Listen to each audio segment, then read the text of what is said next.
भारत पाकिस्तान में cease fire के बाद आज सुबह की तस्वीरें जो है वो अलग अलग तरीके से नजर आई। अगर बात करें जम्मू कश्मीर के पूंछ में तो स्थिति जो है वो सामान्य दिखी। रात भर किसी ड्रोन गोलीबारी या गोलीबारी की खबर यहां नहीं मिली। वहीं दूसरी ओर अगर बात करें तो पंजाब के पठानकोट में भी स्थिति सामान्य सुबह दिखाई दी। रात में किसी ड्रोन गोलीबारी या गोलीबारी की खबर यहां भी नहीं मिली। साथ ही राजौरी में स्थिति सामान्य लगी। पंजाब के फिरोजापुर में भी स्थितियां सामान्य रही। वहीं अगर हम बात करें तो सीज फायर के थोड़ी देर बाद भी पाकिस्तान ने सीज फायर का उल्लंघन किया था और कुछ जगहों पर लगातार ड्रोन हमले किए थे, जिसकी खबर भी सामने आई थी और उसको लेकर के पाकिस्तान पर कई तरह के हमले भी किए गए। लेकिन इस बीच अगर भारत सरकार के मंत्रियों की बात करें तो सभी ने सीज फायर को लेकर के और साथ ही भारत सरकार और सेना को लेकर के अपनी प्रतिक्रिया व्यक्त की है। इस तरह के हालात सीमा पर तनाव के बने थे और ऑपरेशन सिंदूर के बाद जिस तरह से पाकिस्तान ने ताबड़तोड़ कार्रवाई की, आतंकवाद के विरुद्ध जो हमारा युद्ध है और आतंकवाद को समाप्त करने का जो हमारा कमिटमेंट है,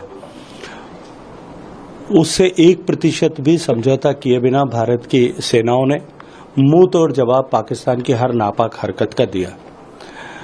भारत के डिफेंस सिस्टम ने पिछले 5 दिन में ऑपरेशन सिंदूर के इस कालखंड में अपनी प्रामाणिकता, अपनी सिद्धस्ता दोनों को विश्व के पटल पर प्रूव किया है। वहीं दूसरी तरफ भारत के जो है जवाबी कार्रवाई से पाकिस्तान का इंफ्रास्ट्रक्चर बहुत बुरी तरह से डैमेज हुआ। कल एक बार 12 तारीख तक के लिए बिना किसी शर्त के हमने सीज फायर को स्वीकार किया था, लेकिन कल रात में इस तरह की सूचनाएं आई है कि वापस पाकिस्तान की तरफ से सीज फायर का उल्लंघन हुआ। भारत ने भी अपनी तरफ से जवाबी कार्रवाई की है। देश की 140 करोड़ जनता की अपेक्षाओं के अनुरूप भारत की सेना ने अद्भुत शौर्य और पराक्रम का प्रदर्शन करते हुए अब तक जो कार्रवाई की है उससे भारत की सैन्य क्षमता की एक नई पहचान पूरे विश्व भर में बनी है। मुझे क्योंकि इस अवसर पर सीमावर्ती क्षेत्र में पुराना मेरा कार्यक्षेत्र रहा है, अनेक वर्षों तक मुझे काम करने का अवसर मिला है।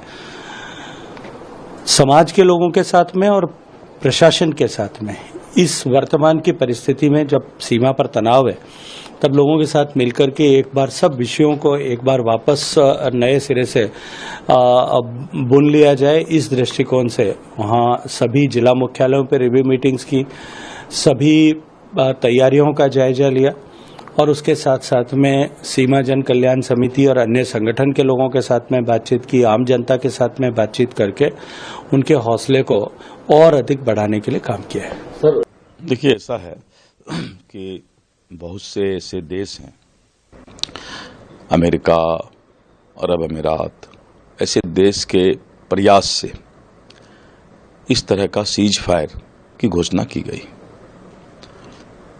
और सीज फायर के बाद वहाँ के प्रधानमंत्री और यहाँ के भी जो भारत सरकार है, दोनों ने इस पर सहमति जताई। लेकिन पाकिस्तान में कभी कभी आप जानते हैं कि हर वक्त सैनिक जो है, सेना जो है, तख्ता पलट तक करने का काम करता है और वहाँ पर सेना का एक अलग अपना मिजाज है, ग्रुप चलता है। इसलिए ये जो सीज फायर का उल्लंघन है, ये वैसे लोगों के द्वारा है जो पाकिस्तान का पहले से इतिहास रहा है सेना और सरकार के बीच टकराव का। इसलिए इसको सीज फायर एक तरह से वहां के प्रधानमंत्री की बातों का उल्लंघन करने वाले लोग हैं। फिर भी भारत सरकार पूरी नजर रखी हुई है और आगे की स्थिति के लिए हर तरह से भारत तैयार है।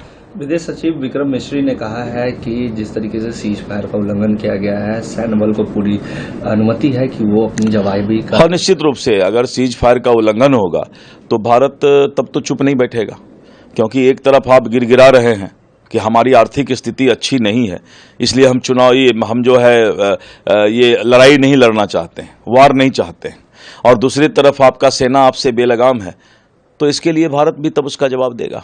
उमर अब्दुल्ला ने भी इस पूरी घटना को लेकर कहा है कि this is not a cease fire, क्योंकि जिस तरीके से सीज फायर में सहमति बनी उसके बाद पाकिस्तान ने फिर से मिसाइलें दागी। उन्होंने पोस्ट भी क्लिप डाला है जम्मू कश्मीर का। नहीं, उमर अब्दुल्ला का अपना सोच है, लेकिन सीज फायर का उल्लंघन के पीछे कारण क्या रहा है, इस बात का पता करना आवश्यक है। कांग्रेस ने 1971 की याद दिलाई और कहा कि जिस तरीके से इंदिरा गांधी ने मजबूती से 71 में लड़ाई लड़ी थी, अब एक विशेष सत्र बुलाना चाहिए। वहीं इस पूरे घटना को लेकर कांग्रेस अब सवाल उठा रही है। किस तरह का सवाल उठा रही है, पहले उसका पता लग जाएगा, उसके बाद ही हम कुछ बता पाएंगे। विशेष सत्र बुलाने की मांग भी हो रही है। विशेष सत्र ठीक है, उनका जो है अभी सत्र होने ही वाला है, तो उस सत्र में सारी चर्चा तो होगी ही, एकदम होगी।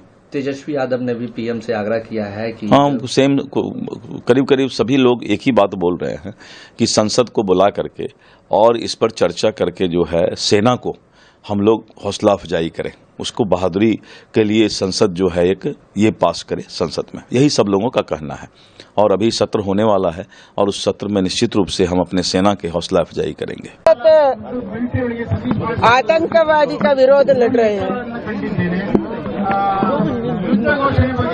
खुद पाकिस्तान ने पहलगाम को टेररिस्ट को भेजा, आतंकवादी को भेजा, उधर मासूम लोगों को धर्म पूछकर मार दिया।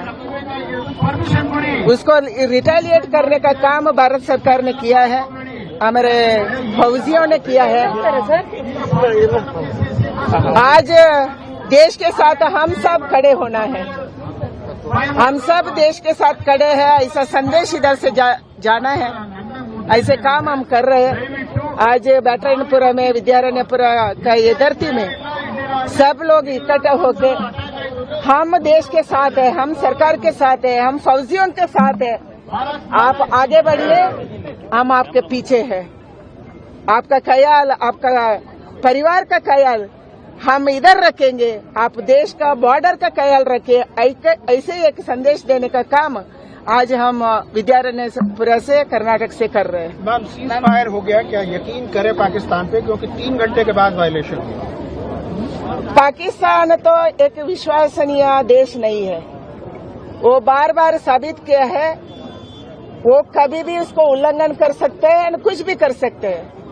विश्व को आतंकवादी को, टेररिस्ट को भेजने वाले देश एक देश है, वो पाकिस्तान है, उसका नाम है पाकिस्तान। इसलिए पाकिस्तान से सब नाराज है, क्योंकि गरीबों को बाहर भेज रहे हैं, मिडिल ईस्ट को, टेररिस्ट को पूरा विश्व को एक्सपोर्ट कर रहे हैं। उधर से बाकी कुछ टेक्नोलॉजी एक्सपोर्ट नहीं हो रहे हैं 78 ईयर्स में, केवल टेररिस्ट को एक्सपोर्ट करने का काम पाकिस्तान कर रहे हैं। इसीलिए अभी पूरा विश्व इसका खिलाफ है। हम भी लड़ेंगे, हमारा फौजी जोर से लड़ रहे हैं, उसको हम ताकत देना है।